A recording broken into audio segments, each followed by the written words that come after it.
자, 찾으셨으면 자막을 보시고요. 우리 한 목소리 읽을까요? 같이 한 목소리 있습니다. 시작. 성령을 소멸하지 말며 예언을 멸시하지 말고 범사에 헤아려 좋은 것을 취하고 악은 어떤 모양이라도 버리라. 할렐루야. 아멘. 성령 충만하시길 주님의 이름으로 축원합니다. 우리의 결론은 성령 충만입니다. 성령 충만이 왜 필요한지에 대해서 제가 계속 반복해서 말씀을 드리는 거예요. 성령이 충만돼야 예수님이 우리 안에 사십니다. 할렐루야. 십자가에 죽으셨나요? 왜 대답을 안 하세요? 확실하게. 고난주간이 왜 있는데요? 십자가에 죽으라고 있는 겁니다. 할렐루야. 안 죽으니까 그나마 좀 기간 정해서 죽으라고. 안 죽으니까. 십자가에 죽는 그리스도인이 되시길 주님으로 축원합니다. 근데 그 날마다 죽어야죠. 날마다 안 죽으니까, 그죠? 고난 주간도 필요하고 무엇보다 성령이 그래서 필요한 거예요. 성령이 우리 안에 들어와 우리의 영을 계속 살리고, 그죠? 다시 살아난 영으로 날마다 십자가에 죽는 그 고백을 세워 나갈 때, 그죠? 거기서 우리의 믿음은 제대로 된 참된 믿음을 설아갈 수 있습니다. 할렐루야. 성령 충만하시길 주님의 이름으로 축원합니다. 자, 오늘 본문에 세 가지의 것들이 있어요. 성령에게 순종하는 삶을 세 가지로 나누어서 볼 수 있습니다. 자, 첫 번째로 19절에서 뭐라고 얘기합니까? 성령을 소멸하지 말라. 성령을 소멸하자. 여러분, 소멸이라는 단어가 나오는데 영이 소멸이 됩니까? 하나님을 닮은 게 영이라고 제가 말씀드렸잖아요. 우리 안에 하나님 건요, 물론 하나님이 육체를 만드셨지만 결정적으로 하나님의 속성에 속한 건 영뿐이에요. 영이에요. 그 영이 하나님을 닮은 거거든요. 근데 하나님은 소멸이지 않죠. 영원하시니까. 그러니까 성령은 소멸되지 않아요. 근데 왜 바울이 소멸하지 말라 이렇게 가르치죠? 여러분, 이 소멸하지 말라의 헬라어는요, 불을 끄지 말라라는 단어가 의미가 있어요. 뭘 끄지 말라? 불을 끄지 말라. 여러분, 마가의 다락방에 임했을 때 성령이 임한 모습을 조금 뭐가 이미지적으로 그렸어요. 두 가지 그렸죠. 불과 바람으로 그렸지 않습니까? 혀같이 혈에가 불과 같이 불살, 그 불꽃 같은 혀같이 갈라지는 것들이 있어. 그렇게 임하고, 또 바람은 뭐죠? 생명의 바람. 생명의 바람. 자, 이게 뭐냐? 결국은 성령 충만하면 이 안에 불같은 역사가 나타납니다. 불같은 영이 불같이 달살하는 게 돼서 우리 안에 완악하고 거친 마음이 이 불에 녹아버려요. 여러분, 성령 충만하면요, 절대로 목이 고질 수가 없어요. 완악할 수가 없어요. 성령 충만하면 말랑말랑합니다. 할렐루야. 뭐라고요? 말랑말랑. 내가 오늘따라 막 마음이 거칠고 내 혼이 막 강팍해질 때 필요한 건 뭐예요? 기도하면서 성령 받는 거예요. 성령이 들어오면 마음이 꺾여요. 자신의 거친 마음이 꺾이고 녹아버리게 돼요. 바로 이 얘기예요. 성령을 소멸하지 말라는 것은 내 안에 성령 충만하여 불꽃과 같이 일어난 그 성령의 기세, 그 성령의 능력을 내가 불사르지 말라. 그러니까 끄지 말라라는 얘기예요. 끄지 말라. 여러분, 성령의 불꽃이 우리 안에서 사그라들면요, 영이 죽어요. 영이 죽어요. 이건 재밌죠? 우리의 영이 기본적으로 하나님의 속성을 닮아서 영원하긴 한데요, 이게 완전치가 않아요. 완전치가 않아요.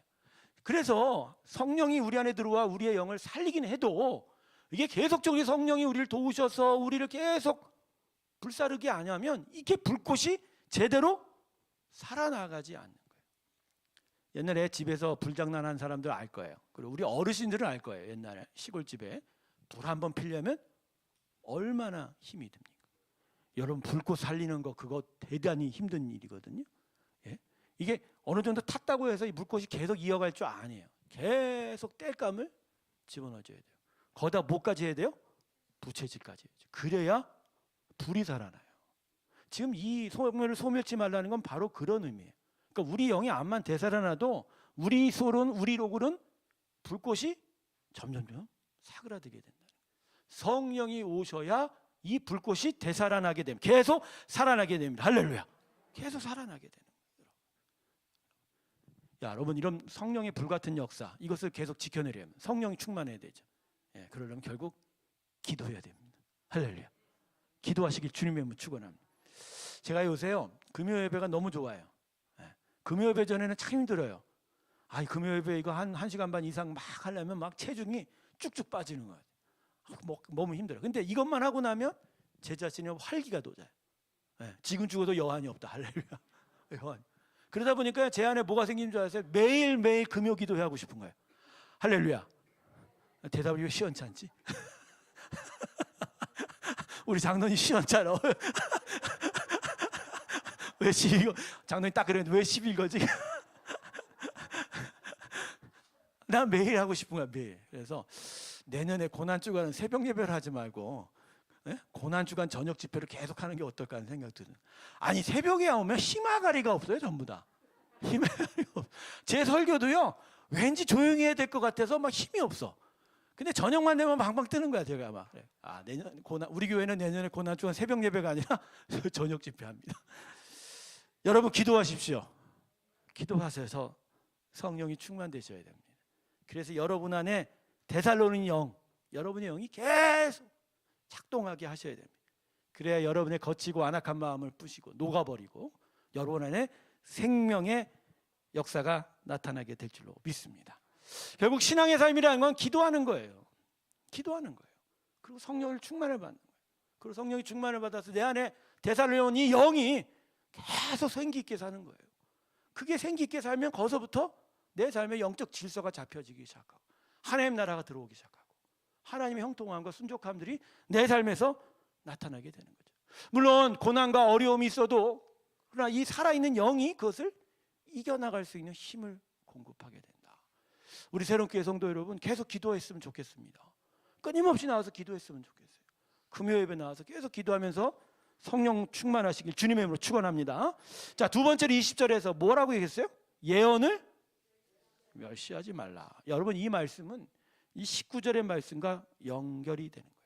그러니까 성령의 감동이 사그라지지 않으면 예언을 멸시하지 말라는. 자, 여기서 좀 설명이 필요하죠? 그럼 이 예언이 뭐냐는 거죠. 여러분 예언. 여러분 성경은 우리의 삶에 대한 하나님의 예언입니다. 근데 그 예자가요, 미래를 말하는 예자가 아니에요. 뭐 예지력의 그 예자가 아니에요. 말씀을 대언하다의 예자예요. 그러니까 한문이 달라요. 그러니까 우리의 삶에 대한 하나님의 뜻을 드러내는 게 성경인 거예요.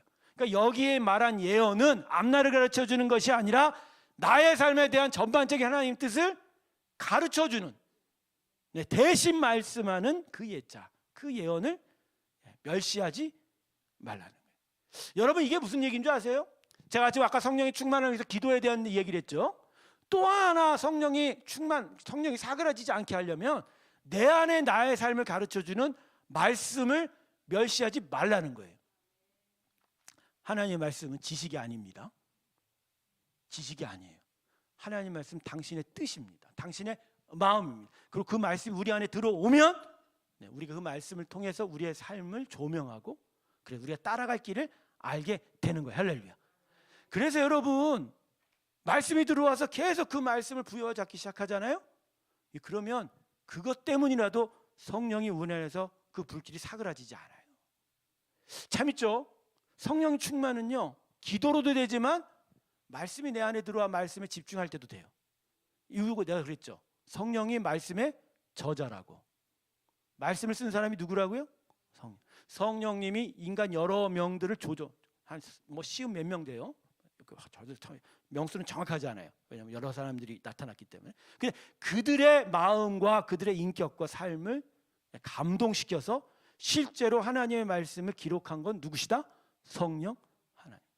그러니까 우리 안에서 성령 충만하게 할 때 그분이 역사하는 방식은 무엇보다 당신의 말씀인 거예요.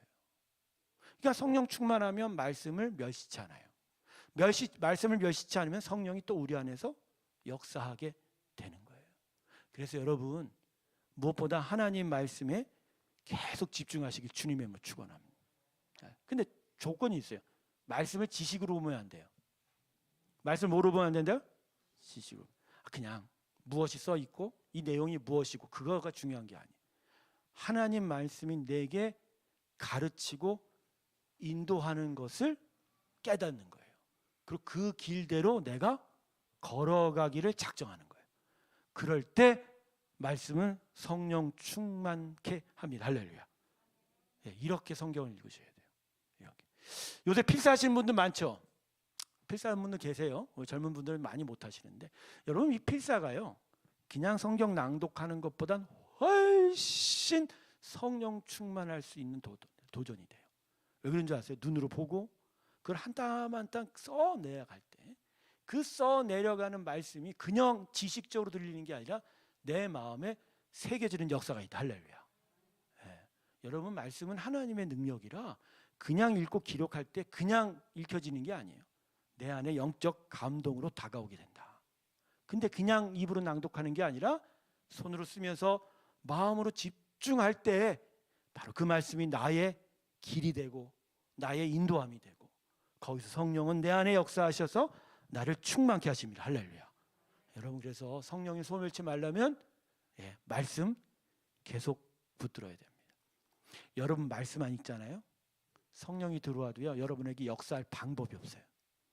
이거 중요한 거예요. 아니, 성령님이 무엇으로 우리에게 역사한다고 그래서 그분의 무기가 아까도 얘기했잖아요. 말씀이라고. 우리를 위로해도 읽은 말씀이 있어야 그것을 계속 우리 안에 계속 확인시켜 주잖아요. 성령이 우리 안에 계속 가르쳐주는 방향이라는 게 성경의 내용들이어야 되잖아요. 근데 전혀 알지를 못하니까 그냥 무엇만 반복할까요? 하나님은 우리를 사랑하셔. 이것밖에 모르는.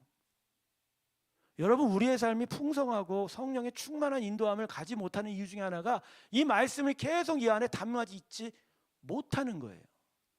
여러분, 하나님의 말씀에 계속 집중하시길 주님의 이름으로 축원합니다.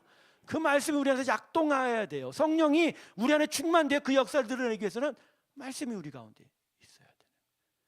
여러분, 말씀 읽으세요. 네? 말씀 읽으셔야 됩니다. 할렐루야.